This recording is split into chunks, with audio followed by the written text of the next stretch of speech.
Muzaffarpur double murder को लेकर के अब एक एक करके कई बड़े खुलासे हो रहे हैं। नमस्कार, न्यूज़ देख रहे हैं यहाँ पर, मैं हूँ सानिया आपके साथ।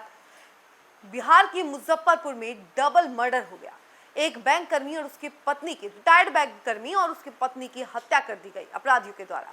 जिसके बाद बेंगलुरु में जो उनका बेटा बैठा हुआ था, उसने पड़ोसी से रिक्वेस्ट की कि देखिए आप सीसीटीवी कैमरा से प्लीज वीडियो दिखा दीजिए। उसके बाद आपको पता है कितने बड़े बड़े खुलासे हुए हैं। हम आपको इसके बारे में तमाम डिटेल बताते हैं। चीकू भैया जल्दी घर पहुंचिए। घर के सीसीटीवी में 3 से 4 लोग भागते दिख रहे हैं। मम्मी तेजी से छत की ओर भागी है। कुछ गड़बड़ है। पापा मम्मी का मोबाइल बंद है। कर्नाटक के मंगलौर में रह रहे सॉफ्टवेयर इंजीनियर निखिल ने सोमवार की देर शाम ये बातें अपने पड़ोसी अमित कुमार उर्फ चीकू से कही थी। दरअसल सोमवार देर शाम पंजाब नेशनल बैंक पीएनबी से रिटायर्ड कैशियर अशोक कुंवर और उनकी पत्नी नीलम कुंवर का शव खून से लथपथ मिला था। अशोक कुंवर के शरीर पर चाकू से वार के 10 से अधिक निशान मिले थे, जबकि पत्नी के हाथ पैर रस्सी से बंधे थे और मुंह पर चौड़ा टेप चिपकाया गया था। घटना की जानकारी सबसे पहले बेटे डॉक्टर निखिल कुमार को हुई।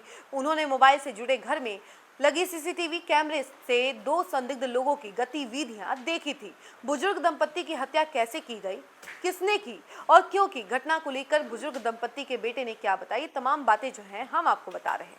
कर्नाटक में सॉफ्टवेयर कंपनी में तैनात निखिल ने बताया कि मैंने पड़ोस के चीकू भैया से घर जाने और वहां क्या हो रहा है इसे देखने की रिक्वेस्ट की थी। जब वे घर पहुंचे और वहां जाकर देखा तो उनको पता चला, उन्होंने मुझे बताया कि सब कोई परेशान हो गया है। मैंने तत्काल बेंगलुरु से पटना के लिए फ्लाइट देखी, लेकिन कोई फ्लाइट नहीं थी। मैं रात भर छटपटाता रहा, ये सोचता रहा कि आखिर निर्मम तरीके से मेरे माता पिता की हत्या किसने की, क्योंकि मंगलवार को फ्लाइट लेकर मैं घर पहुंचा। निखिल ने बताया कि हम मूल रूप से गाय घाट के रहने वाले हैं। पिताजी की कुछ महीने पहले बाईपास सर्जरी हुई थी। इसके बाद भी उनकी तबीयत ठीक नहीं रह रही थी। बाद में जब जांच कराई गई तो पता चला कि पिताजी के लीवर में इन्फेक्शन है।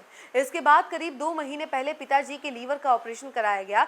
डॉक्टरों ने उनका आधा लीवर काट कर हटा दिया था। पिताजी 4 भाई थे। उनके 2 भाइयों की हाल ही में मौत हुई थी। दोनों उनसे छोटे थे। छोटे भाइयों की मौत के बाद वो उदास रहते थे, किसी से ज्यादा बातचीत नहीं करते थे। हालांकि वे जब भी किसी से बात करते थे तो बोलते थे कि अब सब ठीक है, मैं 10 साल और जिंदा रह सकता हूँ। मुजफ्फरपुर पुलिस ने बताया कि अब तक की जांच पड़ताल में सामने आया है कि 2 संदिग्ध 2 दिन पहले किराएदार बनकर घर में घुसे थे। मर्डर की गुत्थी सुलझाने में पुलिस जुटी है। पुलिस ने बताया कि संदेह के घेरे में एक युवक है जो घटना से ठीक 2 दिन पहले 18 जुलाई को घर के दूसरे तल्ले पर किराए पर कमरा लिया था। घटना के बाद से वह फरार है। जिस कमरे को उसने किराए पर लिया था, उसी कमरे में नीलम कुंवर का शव मिला।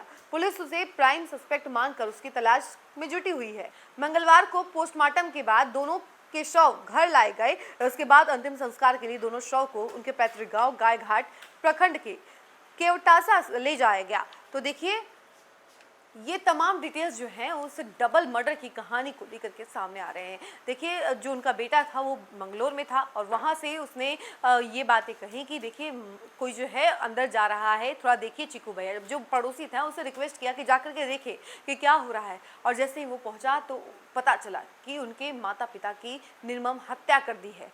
लेकिन इसके पीछे कौन है, ये गुत्थी अभी पुलिस सुलझा रही है कि आखिर वो 2 अपराधी कौन है। लेकिन अब वहीं अभी प्राइम सस्पेक्ट की अगर बात की जाए तो प्राइम सस्पेक्ट किराएदार बताया जा रहा है, क्योंकि किराएदार के कमरे में ही नीलम कुंवर का शव मिला था। इसी वजह से जांच पड़ताल थोड़ा ज़्यादा तेज की जा रही है और उस किराएदार को ढूंढा जा रहा है, क्योंकि वो भी अभी फरार है, वो अभी तक हाथ नहीं लगा है। तो जब देखिए आगे और क्या क्या होता है उसके बारे में हम आपको तमाम जानकारी बताएंगे। लेकिन फिलहाल इस खबर में इतना ही। ऐसी तमाम अपडेट के लिए जुड़े रहे हमसे और देखते रहे न्यूज़ फॉर नेशन। धन्यवाद।